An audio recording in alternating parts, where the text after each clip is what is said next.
Welcome back, Americans. Hugh Hewitt, joined now by former United States Senator and presidential candidate Rick Santorum. His website is ricksantorum.com. You can read there an op-ed on U.S. manufacturing that the Senator published in the Detroit News yesterday. Senator, welcome back and congratulations. You had quite the fundraising month in January, according to numbers released today. We did very, very well. We're very excited about that, and we're having even a better February, so we're even more excited about that. 80,000 small donors, Senator. Are they the sort that will come back again and again to keep you in this race? They are indeed coming back again and again and again. We've done, like I said, even better this month than we did last month. We've exceeded our numbers, our January numbers, and this is, and it's all small donors. We're not doing any major fundraising from the standpoint of fundraisers.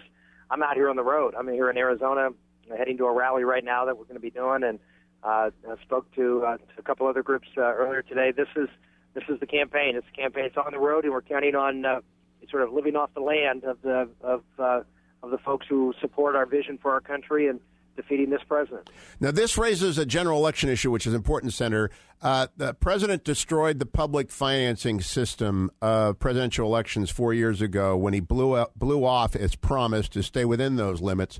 Will you commit to matching him in rejecting public finance? In other words, will you raise as much as you need to raise and forego the McCain option of being overspent 2-3 to 1? Yeah, no, we're not going to unilaterally disarm in this race.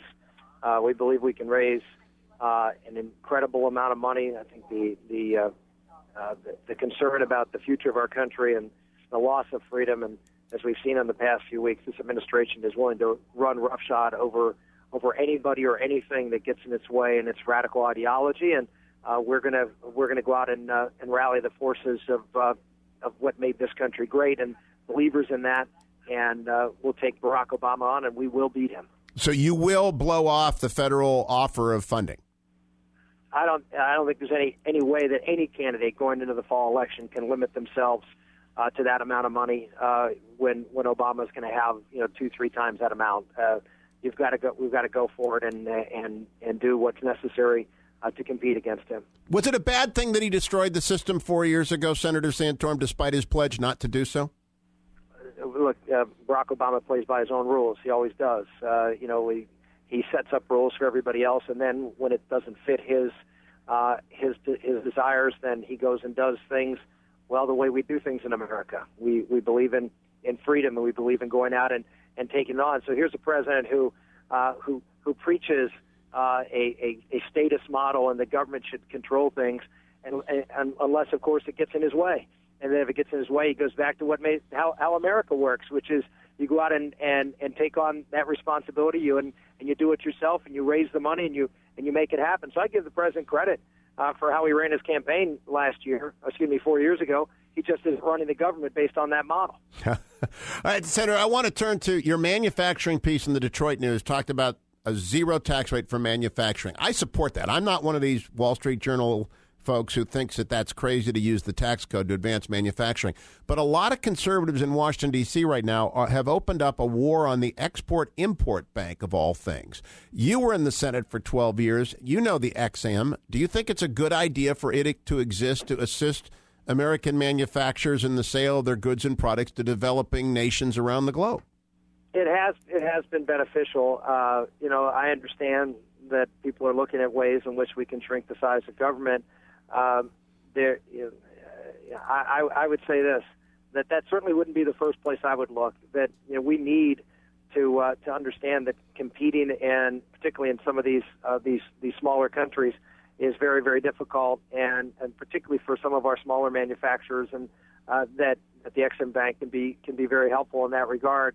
Again, I think it's let's go out and take on everything. I think there's smarter ways to go about it, and so no, the Ex-Im Bank would not be the first place I would go. And that's not to say that we can't, that if we can create a better and more aggressive playing field for American manufacturers to compete. For example, our tax plan of getting rid of the corporate tax on manufacturing, it may create a platform for our folks that we don't need that kind of support from the Ex-Im Bank, and that's something I might look at in that context.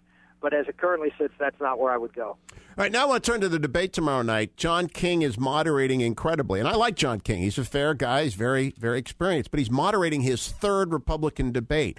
How in the world does that happen that not one debate has been moderated by, for example, a Mark Levin or a Laura Ingraham or a Dennis Prager or a Bill Bennett, and yet John King has had three of them? Well, this is the power of the cable networks. They have the ability, because they can guarantee eyeballs, to attract candidates to say, yeah, well, since you can guarantee that you're gonna run this on prime time and you're going to get millions of people to watch, we'll give you the authority to select the moderator, and that's the power of the media. The sad part is that you've had the same situation on Fox, and you could have had Fox put someone out there that would be, a conservative that might ask questions that conservatives would want to ask, as opposed to the media, which is in a continual got you mode and trying to create antipathy between the candidates. I want to turn to one of those questions that I just haven't heard asked. I hope John King asks it tomorrow night. Syria is engaged in the slaughter of its citizens, Rick Santorum. You know that region very well. What could the president have done, and what would Rick Santorum do if you were the president to stop that slaughter? We'd be aiding the rebels. We'd be aiding the new Syrian army, the opposition Syrian army, with whatever weapons that we could get into that country through a variety of different avenues, and we'd be supporting them not in any kind of direct military way, but directly through, as I said, supporting them with arms, ammunition, and other kind of support. There are concerns that the Alawites protect the Christians, and that therefore we ought to be slow to see the Alawite regime of Assad overthrown, because Islamists will come in his wake and murder Christians, as is happening in Egypt. How do you respond to that, Rick Santorum?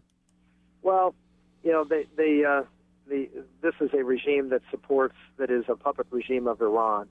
And Iran is a much greater threat to not just the Christian community, but to the entire region of the world, and to our national security. And that relationship trumps any concern that I would have that this new regime, which will essentially be an anti-Iranian regime, it will have to be, because they know that the Iranians are the ones that are killing them indirectly through Assad. So I think you create at least an opportunity for a